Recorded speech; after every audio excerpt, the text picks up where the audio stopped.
Em nome do Pai, e do Filho e do Espírito Santo. Amém.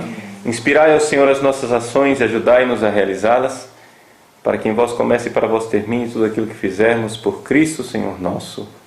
Amém. Chegamos então à nossa última aula a respeito da Santa Missa. E vamos agora, quer a gente queira, quer não, vamos ter que acabar com o assunto, né? Tudo bem. Estamos na parte central, que é a Eucaristia propriamente dita. Alguns teólogos modernosos, aí, liberais, querem sempre dizer que a missa, ela é um banquete, né? Ela é a celebração da comunidade, é a refeição daqueles que caminham na direção do céu, e basta, e acabou por aí. A missa não é sacrifício.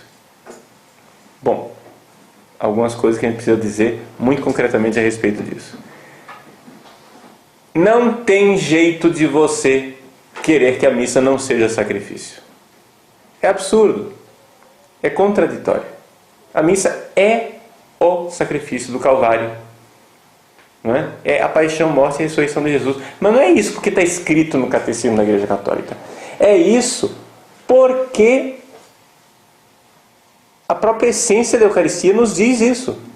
O relato mais antigo que a gente tem da Eucaristia é que está contido na primeira carta de São Paulo aos Coríntios. Não é? Na primeira carta de São Paulo aos Coríntios, São Paulo faz o relato da última ceia. Ele escreveu isso no ano 52, né? Entre o ano 52 e 54 depois de Cristo. Então, nós estamos ali nos primeiros escritos do Novo Testamento. E ele expressa a realidade da Eucaristia sempre dizendo que as palavras centrais que nós hoje celebramos. Isso é o meu corpo que é entregue. Isso é o meu sangue que é derramado por vós. E deixa claríssimo que é para a salvação, para a remissão dos pecados.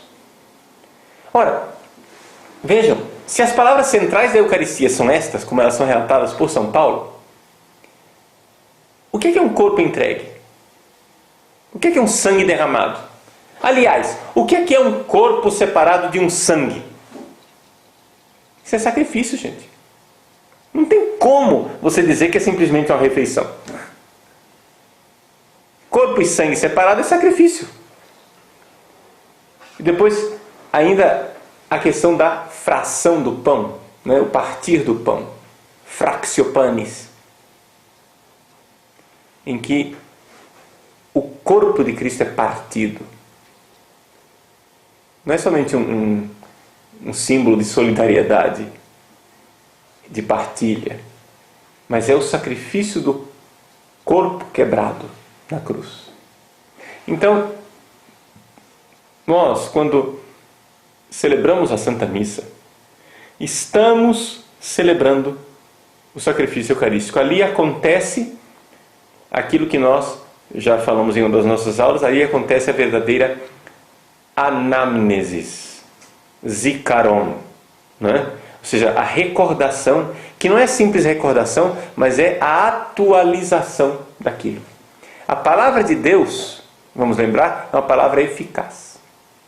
Então, o sacerdote, ele ao pronunciar as palavras de Cristo, as coisas acontecem. Isto é meu corpo, isto é meu sangue. Acontece ali, né? Que não é mais pão, não é mais vinho. É só aparência de pão.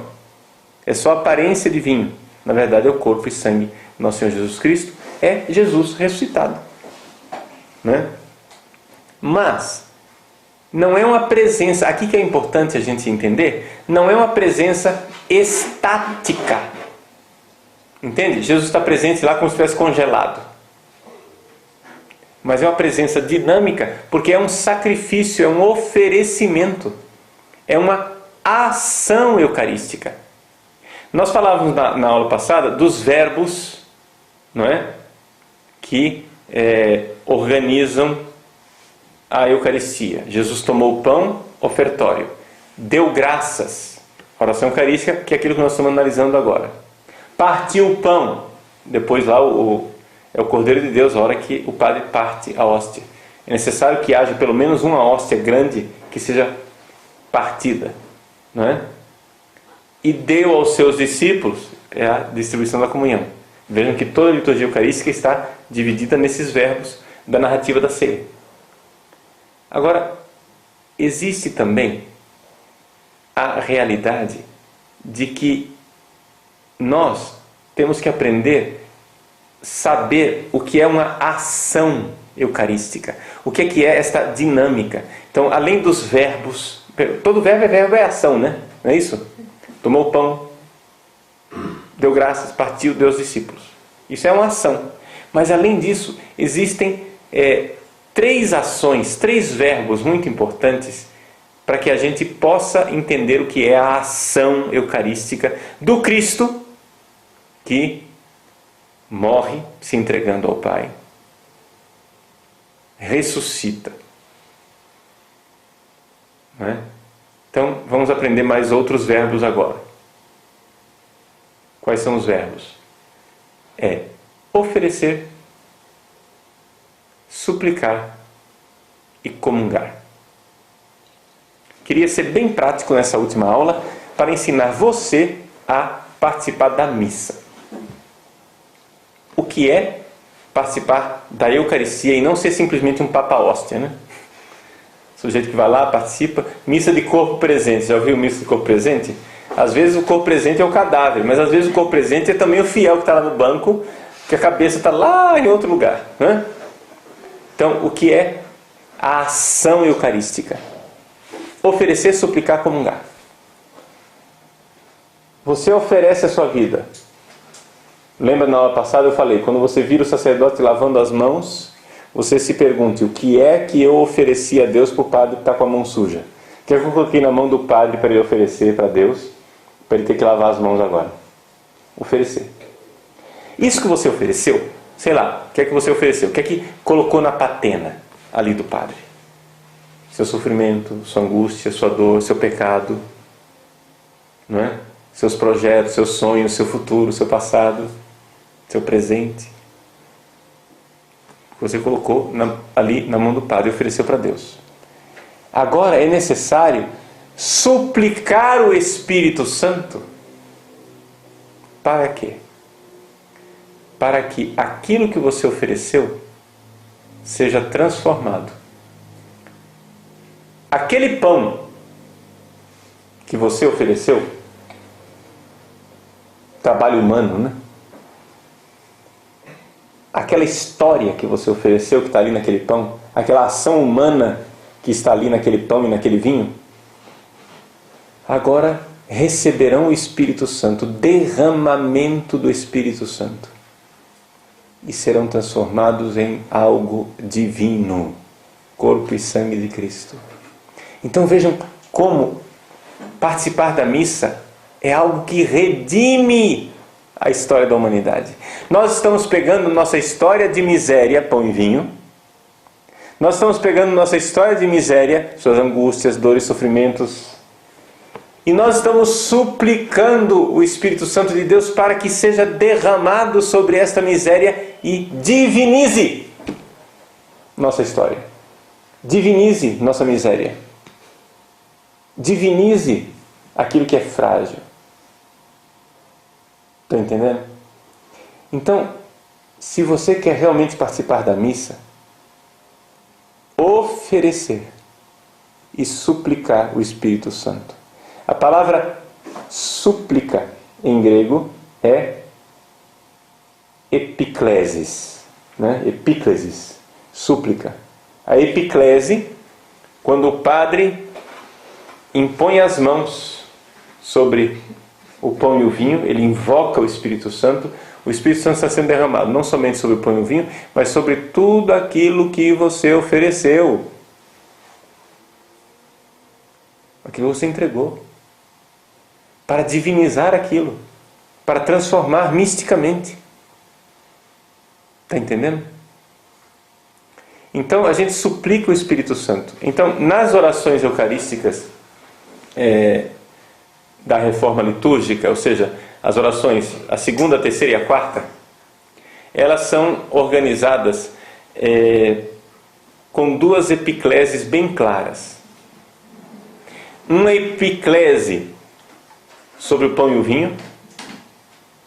Aí vem a narrativa da ceia, né? Isso é meu corpo, isso é meu sangue. E depois vem uma epiclese sobre o povo. Não sei se vocês já se deram conta disso, né? Então, por exemplo, a oração eucarística segunda. Ela diz assim: na verdade, ó Pai, vós sois santo e fonte de toda a santidade. Santificai, pois, essas oferendas. É a súplica, a epiclese sobre o pão e o vinho. O padre, nessa hora, está impondo as mãos no pão e no vinho e traça o sinal da cruz sobre o pão e o vinho, a fim de que se tornem para nós o corpo e o sangue de Jesus Cristo, vosso Filho e Senhor nosso. Ok. Aí vem a narrativa da ceia, que a gente geralmente chama de consagração, não é isso?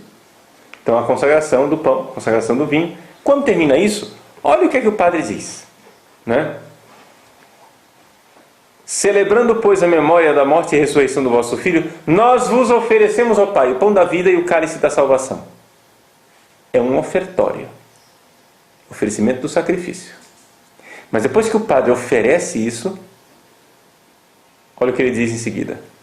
Nós vos suplicamos que, participando do corpo e sangue de Cristo, sejamos reunidos pelo Espírito Santo num só corpo. É a epiclese sobre o povo. Você está pedindo o Espírito Santo sobre o povo.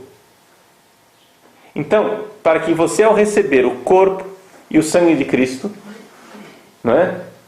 Tudo aquilo que você ofereceu, receba o Espírito Santo que diviniza e transforma.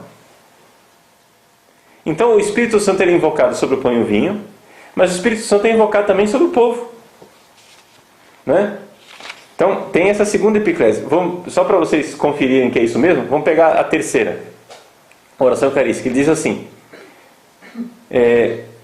santificai pelo Espírito Santo essas oferendas que vos apresentamos para serem consagradas. Essa é a epiclese sobre o pão e o vinho. Depois da consagração, ele diz: olhai com bondade a oferenda da vossa igreja, reconhecei o sacrifício que nos reconcilia convosco, e concedei que, alimentando-nos com o corpo e o sangue do vosso Filho, sejamos repletos do Espírito Santo, nós que vamos comungar. Então, a epiclese sobre o povo. Na quarta oração eucarística, a mesmíssima coisa. Por isso nós vos pedimos que o mesmo Espírito Santo santifique essas oferendas. Epiclese sobre o pão e o vinho. E depois da consagração, ele diz assim: olhai com bondade o sacrifício que desce à vossa igreja, e concedei aos que vamos participar do mesmo pão e do mesmo cálice, que, reunidos pelo Espírito Santo num só corpo, Espírito Santo mencionado sobre o povo que vai receber o pão e o vinho. Dá para entender qual é a dinâmica? Então, a súplica do Espírito Santo sobre o pão e o vinho é também uma súplica do Espírito Santo sobre o povo que irá comungar.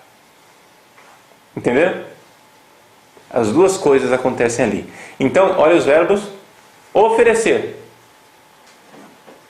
suplicar. Você oferece a sua miséria e suplica que o Espírito Santo venha para transformar essa miséria em algo divino, em algo de Deus. Então, vem o terceiro verbo, comungar. Quando você comunga, não é? Essa realidade se torna fato. Sua vida é divinizada, de alguma forma. Misteriosa. Porque já não é mais somente o seu sangue, é o sangue de Cristo no seu sangue. Já não é mais o seu corpo, é o corpo de Cristo no seu corpo. Já não é mais a sua alma, é a alma de Cristo na sua alma. Não é o seu coração, é o coração de Cristo no seu coração. E toda essa realidade unida em Deus, ou seja, comunhão, comúnio, unida em Deus. Vejam como na Eucaristia nós temos ali, em cima do altar, o microcosmos. Nós temos uma, digamos assim, um resumo de toda a história da humanidade. Que é o quê? O fato de que Deus quer pegar a história humana, pão e vinho, nossa ação, e essa história oferecida a Ele no sacrifício da cruz, recebe o derramamento do Espírito Santo, Pentecostes, para que no céu esteja unida ao Pai em comunhão perfeita. Olha a Trindade. Os três verbos, oferecer, suplicar e comungar, unidos aqui na Trindade. Oferecer é o Filho, que oferece toda a nossa história a Deus, Pai. Suplicar, o Espírito Santo, que é derramado sobre essa história, para que então toda essa história esteja unida ao Pai no céu, comungar. Deu para entender? Então é toda uma dinâmica, e é importante isso. Por que é que eu insisto nisso? Eu insisto nisso porque nós temos que entender o que é uma ação eucarística. Ou seja, quando você for visitar o sacrário, não pense num Jesus congelado, estático, que você está lá contemplando para ele. Contemplando. Não. Você lembre Jesus que está oferecendo, suplicando, comungando. É a ação eucarística. É o Cristo na ação de oferecer as nossas vidas ao Pai, suplicar o Espírito Santo sobre nós, para unir nossas vidas a Deus. Está entendendo? Então essa é a realidade mais completa. Essa é a realidade mais perfeita que a gente poderia pensar em termos de participação da Eucaristia. Então, é muito importante a gente fazer adoração, é muito importante a exposição do Santíssimo, é muito importante a gente fazer visitas ao Santíssimo Sacramento, porém, cuidado com o efeito colateral do remédio. O efeito colateral é o quê? É uma tendência de olhar a Eucaristia como uma presença estática, congelada. Enquanto Eucaristia, em primeiro lugar, é uma ação eucarística. São esses verbos. Está entendendo? A Eucaristia é algo que Deus nos deu para fazer. Faze isto em minha memória. Então é uma ação. Eu preciso fazer. Está claro para vocês isso? Não sei se eu estou me expressando bem, para que isso fique bem fixado espiritualmente em vocês. Então, voltando à explicação do ritual da missa, é importante a gente lembrar que a oração eucarística é a oração presidencial por excelência. Isso quer dizer que é o padre quem celebra e quem profere a oração eucarística. É absolutamente abusivo, é intolerável que alguém pronuncie a oração eucarística que não seja o sacerdote celebrante. Está entendendo? Nenhum ministro extraordinário da comunhão, nenhum diácono, nenhum leigo pode pronunciar a oração eucarística. Ela é do sacerdote. Totalmente do sacerdote do início ao fim. Inclusive o por Cristo. Existem alguns lugares onde se insiste ainda em convidar os fiéis a pronunciar o por Cristo. Isso está absolutamente errado. É o sacerdote quem oferece. Receba o Senhor por tuas mãos. É Ele quem está oferecendo. Claro que nós oferecemos juntos, mas é o Padre. É a oração presidencial, é o Cristo que profere. Inclusive, é tão claro isso, que a igreja, quando tem vários sacerdotes concelebrantes, a igreja pede que os sacerdotes concelebrantes consagrem voce submissa, ou seja, com voz baixa, para que se ouça uma voz, que é a voz do presidente, e não um vozerio coletivo. Para que fique clara a voz do Cristo que fala. Está entendendo? Então, os sacerdotes concelebrantes deveriam quase que só labializar as palavras da consagração, assim, num sussurro quase inaudível, não é? E é o celebrante principal quem pronuncia em voz alta para que se ouça. Então, essa realidade da oração eucarística, não é? Enquanto oração presidencial é muito importante. Isto nos leva a considerar uma coisa. Atenção. A posição do padre no altar. Isso é um negócio meio delicado. Sei que é um conflito imenso, mas o Papa Bento XVI tem insistido nisso e eu gostaria de expressar para vocês aquilo que é a opinião do Papa. Digo que é opinião do Papa porque ainda não virou lei, né? Não existe legislação a esse respeito. É somente a opinião do Papa. Bento XVI ele é muito sábio. Ele não quer baixar um decreto lá em Roma, porque ele sabe que só um decreto do Papa depois ninguém obedece. Ele quer pôr em ação um movimento. Então ele fica falando as coisas e os jovens vão pondo em prática. Os velhos vão se retorcendo, se contorcendo, revoltados. Mas os jovens vão ouvindo o Papa e colocando em prática. Isso é muito interessante o que está acontecendo na igreja hoje em dia, né? O Papa começa a dar comunhão de joelhos para os fiéis, de joelhos e na boca. Os jovens imitando. Os velhos se contorcendo. Para que isso? Isso não precisa, isso é um exagero, isso é um retrocesso, isso é não sei o quê. Entendeu? Mas o Papa é sábio. Ele sabe que não adianta ele baixar um decreto, né? Ele quer pôr um movimento em ação. Muito bem. Qual outro movimento que ele quer fazer? O movimento da chamada missa orientada. Que quer dizer o quê? A missa versus Deum. Ou seja, uma missa voltada para Deus e não voltada para o povo. Vejam, gente, durante 2000 anos a igreja celebrou a missa. Na hora da oração eucarística, o padre sobe ao altar, ele fica de costas para o povo e por quê? Porque todos estão olhando na mesma direção.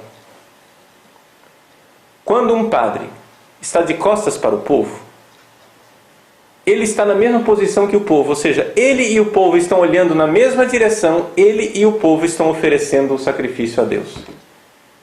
O interlocutor é único, é Deus. Isso é importante por várias razões. Primeiro, o padre sai do centro. Não é o padre que é importante, é Deus que é importante.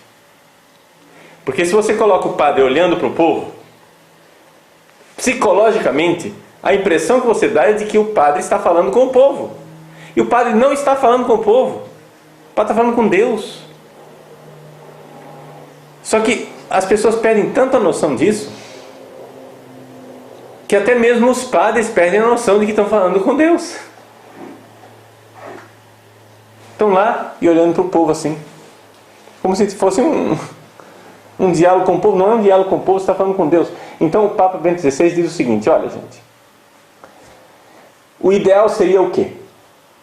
Voltarmos à missa versus Deum, ou seja, que o padre celebrasse a missa, né, no momento da oração eucarística, ele estivesse voltado para Deus junto com o povo numa só direção.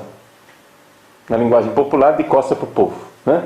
Não é de costas para o povo, é de frente para Deus, né? Está entendendo? Porque isso psicologicamente lembra ao padre e ao povo que eles estão falando com o invisível. Agora, é também verdade que o nosso povo já sofreu demais com mudanças nos últimos tempos.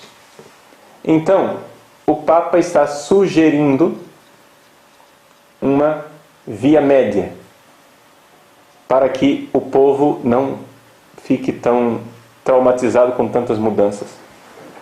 A via média é o seguinte: que se coloque clara e distintamente um crucifixo na frente do padre, de tal forma que ele celebra a missa diante do crucificado e fique claro para o povo quem é o interlocutor do padre. Entende? Então, que seja um crucifixo grande. Ah, mas atrapalha a visão do povo. Mas fica claro quando o padre ergue os olhos com quem ele está falando. Entende? Então, está de frente para o povo, mas ao mesmo tempo está claro que não está falando com o povo. Então essa é uma via média. Então isso daí, em muitas das nossas igrejas, já pode ser colocado em prática, né? Nós voltarmos a colocar em cima do altar o crucifixo com os 6 castiçais clássicos. como a gente vê o Papa fazer nas suas missas lá em São Pedro. Esse crucifixo pode ser tanto um crucifixo em cima do altar, como pode ser a própria cruz processional, o crucificado que nós levamos na procissão de entrada. Então, é colocado ali na frente do altar, na parte central, o padre olhando para a cruz. Não é? De tal forma que o sacerdote, no momento da oração eucarística, esteja dirigindo sua prece, sua súplica a Deus. Tá? Claramente. Haja essa relação. Né? Porque, veja, é uma coisa quase que inexplicável. Como é que eles inventaram essa coisa de celebrar missa voltada para o povo? Porque todos os ritos durante 2000 anos fizeram missa versus Deum. Você vai nos ritos bizantinos, etc., é sempre missa versus Deum. Nós fizemos isso durante séculos. Agora, de repente, essa é novidade. Entende? Que, é claro, é uma visão muito limitada e espiritual e psicologicamente equivocada, porque coloca o homem no centro, quando Deus é que deve estar no centro. Não é? Então, isso com relação à oração eucarística. Tá? Depois que se faz a narrativa da ceia, ou seja, a consagração, as 3 orações eucarísticas novas, né? A segunda, a terceira e a quarta, colocam as intercessões. Enquanto o cânon romano, a oração eucarística mais típica do nosso rito, que é o rito romano, ela coloca as intercessões tanto antes como depois da consagração. Não é? Algumas pessoas dizem assim: eu não gosto do cânon romano porque ele confunde as coisas e começa a pedir as coisas antes de Jesus estar presente. Primeiro, vamos lembrar uma coisa: os pedidos não são dirigidos a Jesus. A missa, ela é dirigida a Deus Pai. As orações, 99,9% das orações da missa são dirigidas a Deus Pai. Essa é a forma de rezar. As nossas orações são dirigidas a Deus pelo Filho no Espírito. Jesus disse: quando orardes, dizei Pai Nosso. Então, a nossa oração é dirigida ao Pai. Por que isso é importante? Porque, vejam só, quando nós rezamos, nós temos do nosso lado, nos ajudando na nossa oração, os 2 paráclitos. Quem são os 2 paráclitos? Jesus e o Espírito Santo. É a ação do Espírito Santo no nosso coração que gera em nós o coração do Filho para que nós possamos dizer Abba, Pai. O Espírito Santo é derramado no nosso coração, esse coração é configurado ao coração de Cristo, e aí a gente consegue dizer Pai Nosso. Então a missa, ela segue essa norma da nossa oração. A nossa oração é dirigida ao Pai. Se você começa a falar com o Pai, depois fala com o Filho, depois fala com o Espírito Santo, fala com Deus, de repente você está aqui sozinho, falando com a Trindade que está lá longe. Mas não é essa a ideia. Deus Pai, que habita em luz inacessível, Ele envia ao mundo o Filho e o Espírito Santo, que são nossos paráclitos, nossos companheiros, nossos advogados, estão aqui conosco e nos ajudam a rezar. Nós rezamos junto com, ou mais especificamente, nós rezamos ao Pai pelo Filho na unidade do Espírito Santo. O Espírito Santo nos une ao Filho de tal forma que Ele é o caminho que nos leva ao Pai. Não sei se dá para entender essa dinâmica. Isso é muito importante nas orações eucarísticas. As orações eucarísticas são dirigidas ao Pai. Não existe oração eucarística dirigida ao Filho. Então, todas as vezes que na missa você ouvir a palavra Senhor, automaticamente você deve pensar Pai. E não Jesus. Quando uma oração não é dirigida ao Pai, aí ela se especifica. Então, nosso Senhor Jesus Cristo. Aí aparece o nome de Jesus. Ou então fala do Filho, vosso Filho, Senhor nosso. Ou então o Cristo Jesus. Entende? Existe uma especificação. Mas quando se fala em Deus, de uma forma geral, sem especificação, em Senhor, de uma forma geral, sem especificação, ali nós estamos falando de uma pessoa da Trindade, que é o Pai. É importante você lembrar disso. Ah, mas não está falando da Trindade inteira? Não. Não está falando da Trindade inteira. E você vê isso claramente nas orações eucarísticas. Entende? Se você for prestar atenção, todas as vezes que se fala Senhor, o Senhor é o Pai. Você vê, por exemplo, aqui, né? Pegando a oração eucarística segunda, né? Na verdade é justo e necessário nosso dever da salvação dar-vos graças sempre em todo lugar, Senhor, Pai Santo, Deus Eterno e Todo-Poderoso. Senhor é o Pai, não é? Depois do Santo, na verdade, ó Pai, vós sois santo, é sempre dirigido ao Pai. Celebrando, pois, a memória da morte e ressurreição do vosso Filho, é dirigido ao Pai. Nós vos oferecemos, ó Pai, o pão da vida e o cálice da salvação. As orações são todas dirigidas ao Pai. E nós precisamos seguir essa lex orandi, essa forma de rezar, que é a forma como Jesus nos ensinou.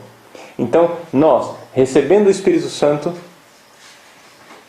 temos um coração gerado como o do Filho que se dirige ao Pai. Então, essa é a realidade. Quando nós fazemos nossas súplicas, nossas preces, a oração eucarística, ela é toda feita nesta dinâmica. Tá bom? Então, assim, para a gente entender como é que ela é feita. Bom, continuemos nosso itinerário. Nós tínhamos falado que Jesus tomou o pão, ofertório, deu graças, oração eucarística, partiu, é o rito da comunhão. É o rito da comunhão que prepara. Terminou o por Cristo, tem aquele amém, do qual falava São Justino, né? Interessante, Tertuliano, ele quando narra a Eucaristia, Tertuliano, um autor também do terceiro século, ele diz assim, que esse amém em Roma parecia um trovão. As pessoas respondiam aquele amém tão forte que era uma coisa assim, amém, né? Uma coisa que impressionava. Pois bem, respondendo esse amém, vem então agora o Pai Nosso.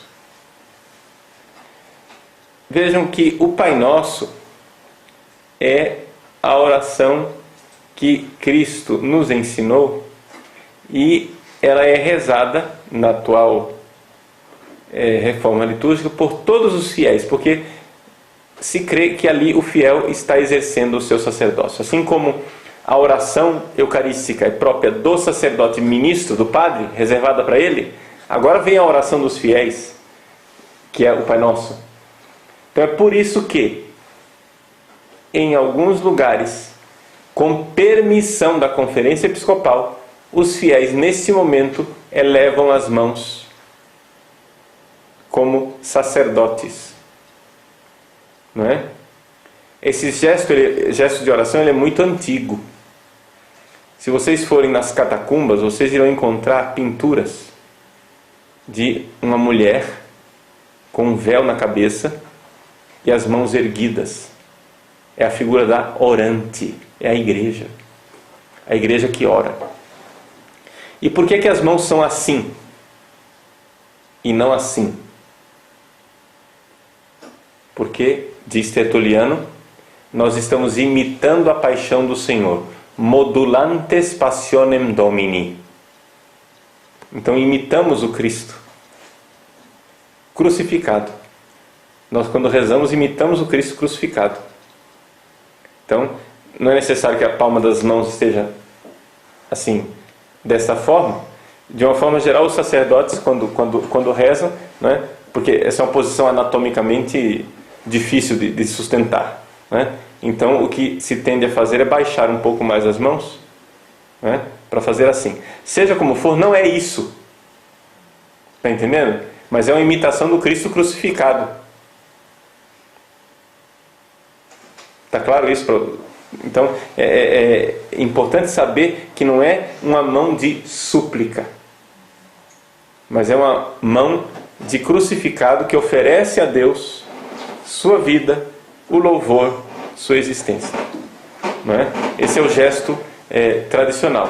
Então, claro que durante a tradição, com a tradição tridentina, esse gesto foi cada vez mais ficando mais, digamos assim, tímido, né? De tal forma que nem se via. Você olhava o padre de costas, você nem via o gesto. Mas esse gesto mais amplo ou mais reduzido é o gesto do Cristo crucificado que se oferece ao Pai. Se discute bastante essa história do Pai Nosso de braços abertos por parte dos fiéis. Os fiéis, é justo, não é justo, é bom, não é bom? Isso é protestantismo, os fiéis estão fazendo ali um gesto que é sacerdotal, etc. Eu não vou entrar nessa discussão. O fato é que é permitido, né? É permitido, é antigo, é tradicional, é bonito. Agora, vamos distinguir os dois sacerdócios. No Pai Nosso, você está de pé e, se você achar oportuno, e se a Conferência Nacional permite, você ergue as mãos. Mas você está de pé em gesto sacerdotal, rezando o Pai Nosso.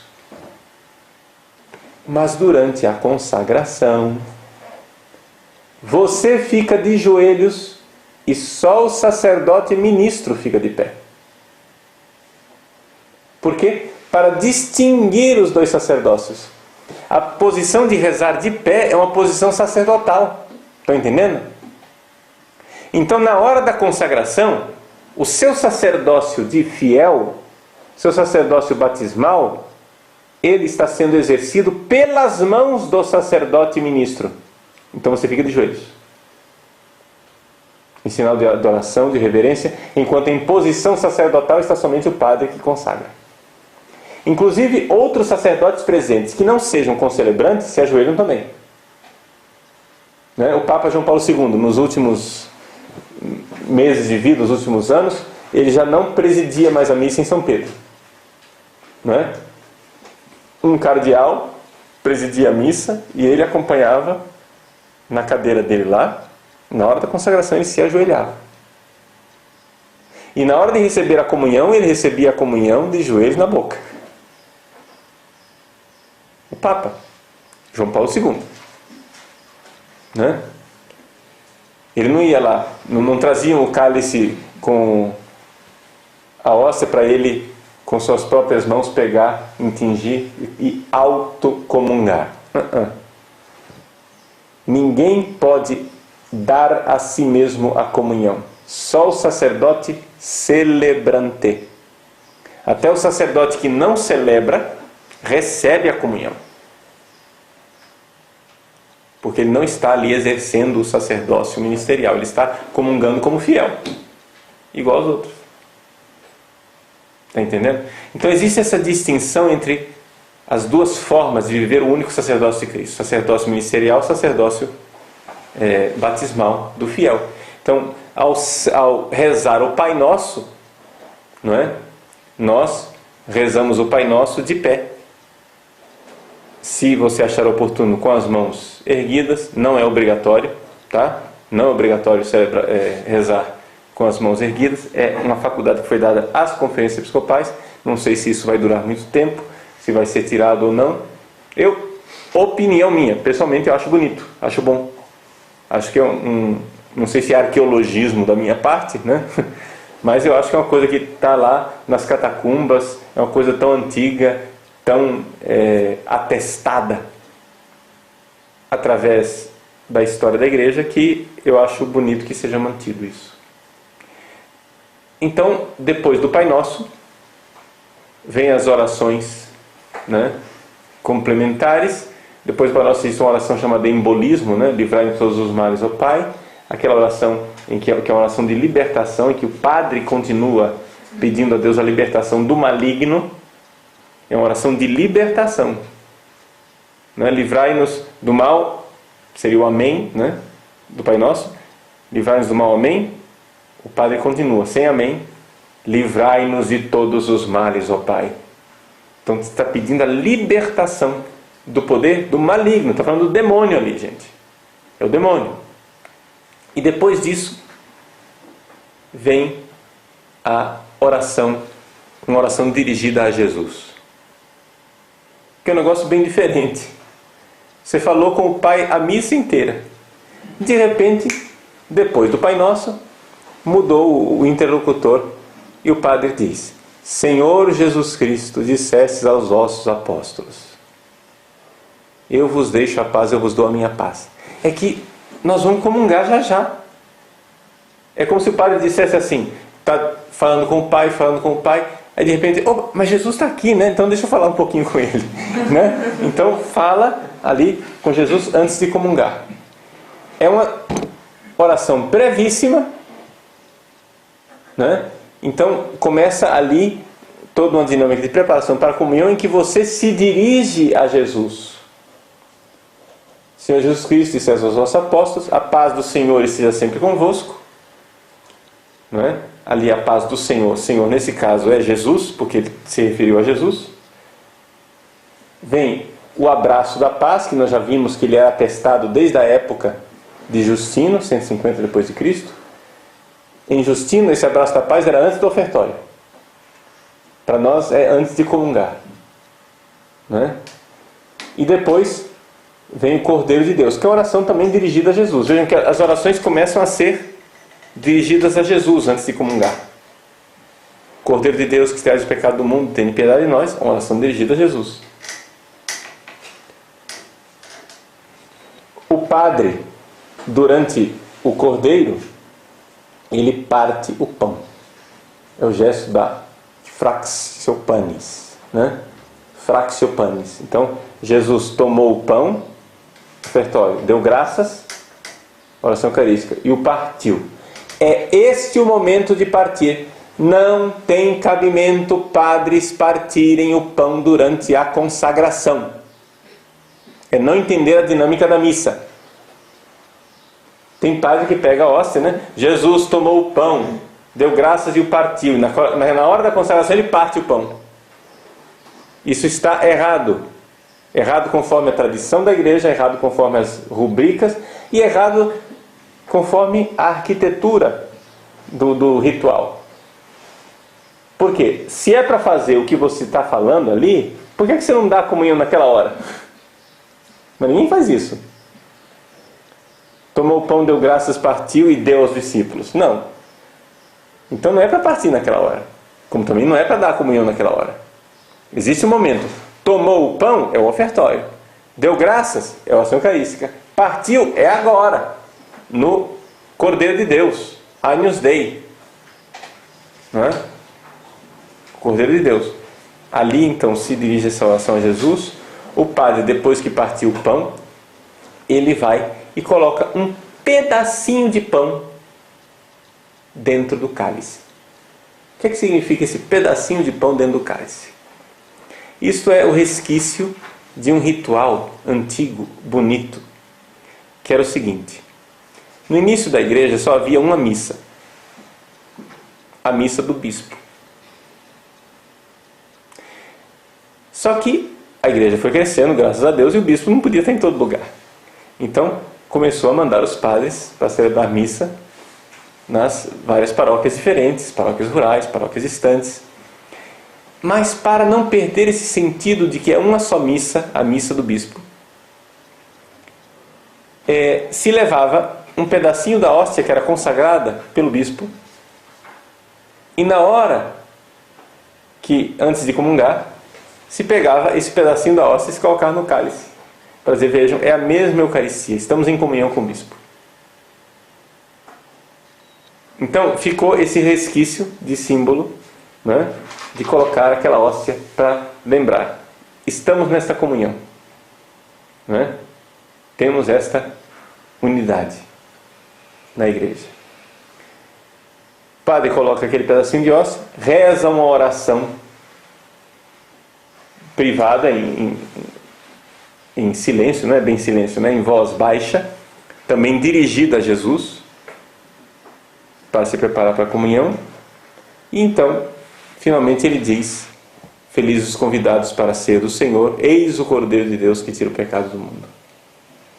A oração dos fiéis é dirigida a Jesus novamente: Senhor, eu não sou digno de que entreis em mim. Então deu para notar que o rito da comunhão, né, depois do Pai Nosso, ele é todo dirigido a Jesus, porque nós vamos comungar.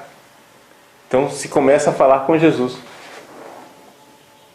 Disseste aos vossos, Senhor, eu não sou digno de que entreis em minha morada. E então acontece agora o rito da distribuição da comunhão, que é o quarto verbo. Partiu e deu aos seus discípulos. Como é que deve acontecer a comunhão? A comunhão, ela deve ser algo muito cuidado dentro da liturgia. Veja, nós estamos distribuindo o dom precioso do corpo e sangue de nosso Senhor Jesus Cristo. Não pode se dar a comunhão assim de qualquer jeito, não é? Então a primeira coisa que é importante a gente lembrar, que é terminantemente proibido a comunhão self-service, tá? Autocomunhão. Nada disto. Deixar lá o pão e o vinho em cima do altar para que os fiéis se sirvam. Negativo. Proibido. A comunhão, ela é dada.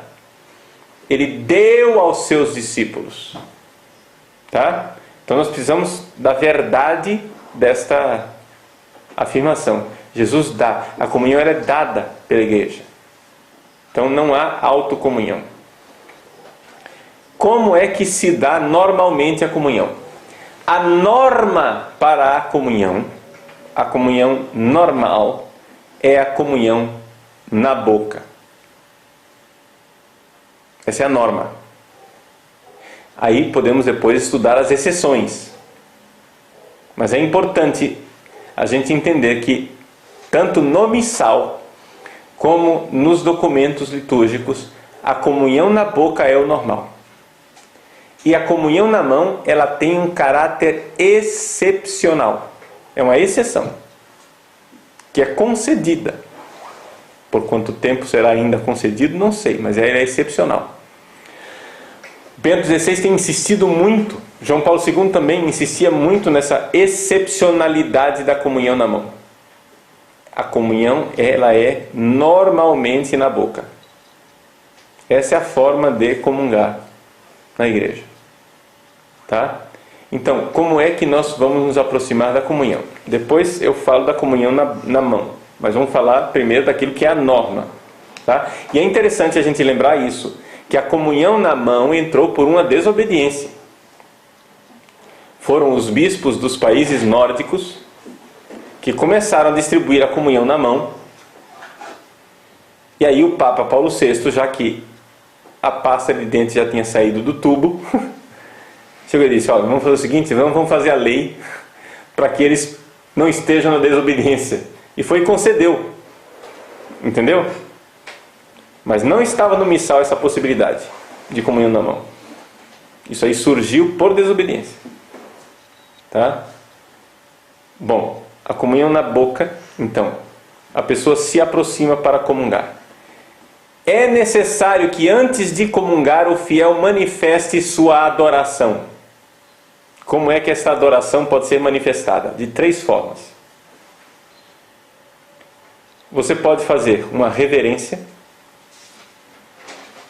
Se aproxima, o padre ergue a hóstia e diz o corpo de Cristo, você diz amém, e você recebe a comunhão. Segunda forma, você faz uma genuflexão e recebe o corpo de Cristo. Terceira forma, você recebe a comunhão de joelhos. Mas é necessário fazer alguma coisa para adorar o Cristo que você está recebendo. Isso é previsto no missal.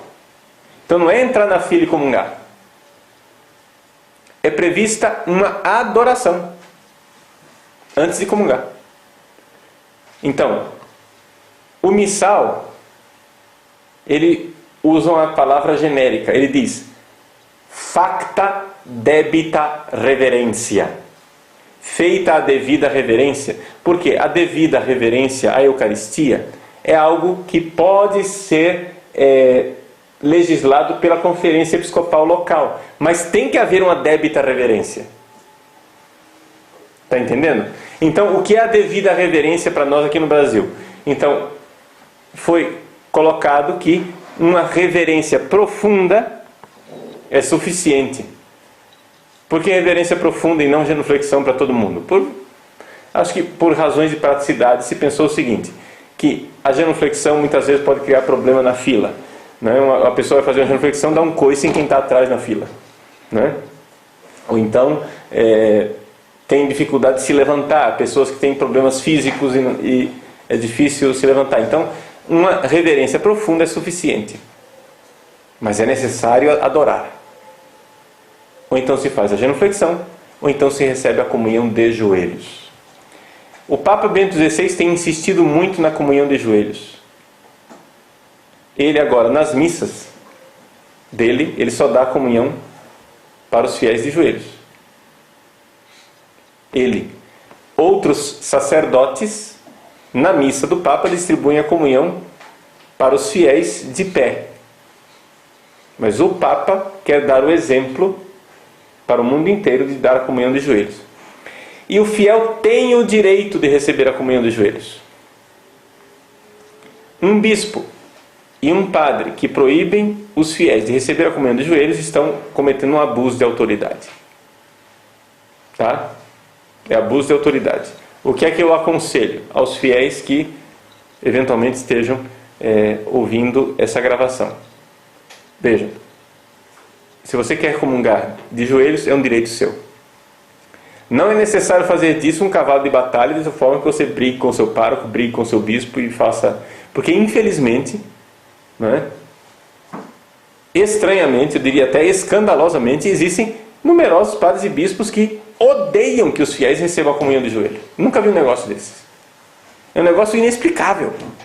Como é possível que padres e bispos que deveriam ter uma reverência, uma adoração maior por nosso Senhor Jesus Cristo, de repente reagem de forma tão assim impetuosa diante de uma coisa boa, né? Algo bom, um negócio inexplicável. No entanto, essas reações existem. E porque essas reações existem, eu diria, principalmente você que na sua paróquia tem um padre que não dá comunhão para ninguém de joelho de jeito nenhum, não deixe de comungar. Então receba a comunhão, faça a devida reverência e receba a comunhão. Entende? Porque infelizmente é abuso de poder? É. Mas eu acho que é pior ainda você ficar sem comungar. Está entendendo? Ele depois que se responda lá para Deus o que ele está fazendo. Mas comungue. Não deixe de comungar. Tá? Então é muito importante isso. Tenham paciência com os padres e um dia, quem sabe a gente, né, já resolveu esses problemas disciplinares dentro da igreja. Mas é direito dos fiéis receber a comunhão na boca. Isso tem que ficar bem claro para todo mundo. Tá? Com relação à comunhão na mão. A comunhão na mão, ela é um caráter excepcional, mas quando ela é feita, deve-se fazer num gesto que é já tradicional, no sentido de que vem da igreja antiga. São Cirilo de Jerusalém, nas suas catequeses mistagógicas, ele ensina como é que se deve pôr a mão.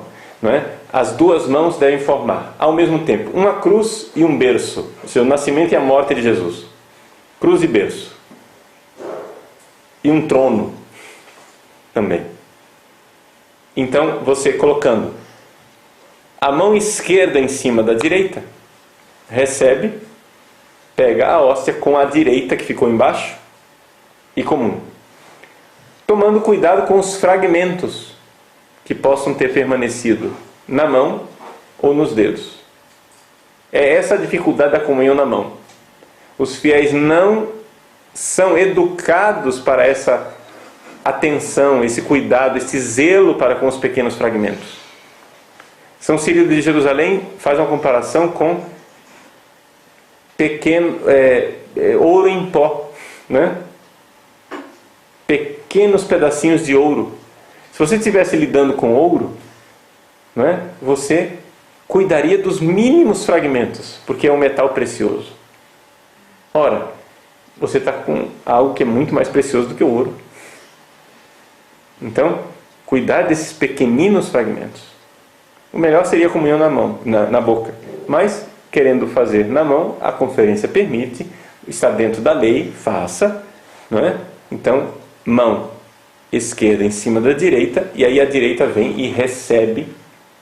Agora, não é adequado, né, fazer a pinça assim, né? Tem gente que quer receber a comunhão já direto. Não, é na mão, e aí se pega e comunga, prestando atenção nos fragmentos. Tá? Então essa é a comunhão na mão. Com relação à comunhão, acho que basicamente é isto. Seria interessante e importante os fiéis recordarem que ao retornar para os seus lugares, o agradecimento da comunhão se faz geralmente de joelhos. Também é um costume que está se perdendo em alguns lugares, né? Porque você está em adoração do Cristo que está em você. É meio equívoco as pessoas saírem da fila de comunhão e ir para a frente do sacrário fazer o agradecimento da comunhão. Porque você está distraído com a presença do Santíssimo lá fora, quando na verdade você deveria estar concentrado com a realidade de Jesus no seu coração. Você acaba de comungar. Você é o sacrário. Você deve adorar o Cristo em você, né? Então, depois, terminada a comunhão, tem a chamada oração pós-comunhão, post-comúnio. O padre pede a Deus que nós colhamos os frutos daquilo que acabamos de celebrar, e então vem a bênção final, né? E de em paz o Senhor vos acompanhe. Na verdade, a palavra latina que está lá é ite missa est. É dali que vem a palavra missa, né? E é aí que a missa, então, essa parte da liturgia eucarística se torna missionária. Nós dissemos que a liturgia eucarística ela é mais interna, é para os fiéis. Mas ela não fica só no interno. Dali nós devemos sair para levar o Cristo que nós recebemos ao mundo. É aí que ela se torna missionária. É aí que a gente sai. É aí que a missa se transforma em missão, né? Então a gente vai na paz de Cristo. Então um pouco esta é a liturgia da missa. Haveria muita outra coisa para se comentar, mas nós estamos aí diante de um espaço limitado daquilo que, né, permite um DVD, né? Novamente, gostaria de chamar a atenção para vocês para o fato de que eu fiz, durante esse curso, distinções entre aquilo que está na legislação da Igreja e aquilo que é a opinião do Padre Paulo, né? Isso é bem importante para que depois as minhas opiniões, ou até mesmo as opiniões do Papa, não sejam transformadas em legislação, quando na verdade não o são. Essa distinção é muito importante. E criar a mentalidade verdadeira de que a missa não se inventa, ela é recebida. São Paulo diz isso na primeira carta aos Coríntios. Quando ele narra a última ceia, ele diz: eu vos transmiti aquilo que eu recebi. Vocês imaginem se, de repente, na história da igreja, uma geração traísse a tradição apostólica e deixasse de transmitir a missa tal qual nós a recebemos. Durante 2000 anos, bispos foram ordenando bispos e ordenando padres para que a igreja conservasse o poder de consagrar o pão e o vinho, e consagrasse o pão e o vinho do jeitinho que Jesus deixou. Agora imagine que uma geração de gente maluca dissesse: não precisa mais impor as mãos nos bispos, vamos fazer assim, vamos fazer a nossa liturgia, vamos nós inventar, né? Ao invés de colocar pão e vinho, vamos fazer Coca-Cola e batata frita, que é uma coisa mais moderna, né? E aí nós perdêssemos o dom precioso do sacramento deixado por nosso Senhor Jesus Cristo. Esta geração que fizesse isso seria uma geração maldita, porque jogou fora aquilo que milhares de mártires morreram para conservar. É a nossa geração que está se arriscando a isto. Nós temos que reagir. Temos que reagir para que não sejamos nós os malditos que jogaram fora essa liturgia tão antiga, tão bela. Se existe direito canônico a respeito de liturgia, não é por causa de um capricho da Igreja Romana, mas é porque a Igreja sabe que deve proteger o santo sacrifício eucarístico, que é o bem maior que nós temos para proteger. Existem duas coisas importantes que nós podemos fazer nessa vida. As mais importantes para a nossa santificação: confessar e comungar.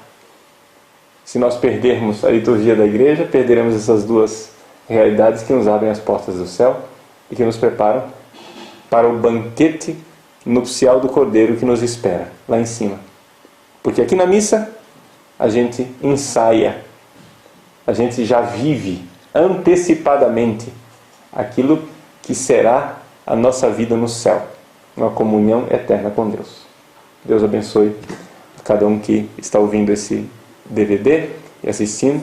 Participe sempre desta ação eucarística de oferecer sua vida, invocar o Espírito Santo sobre ela e comungar em união com Deus.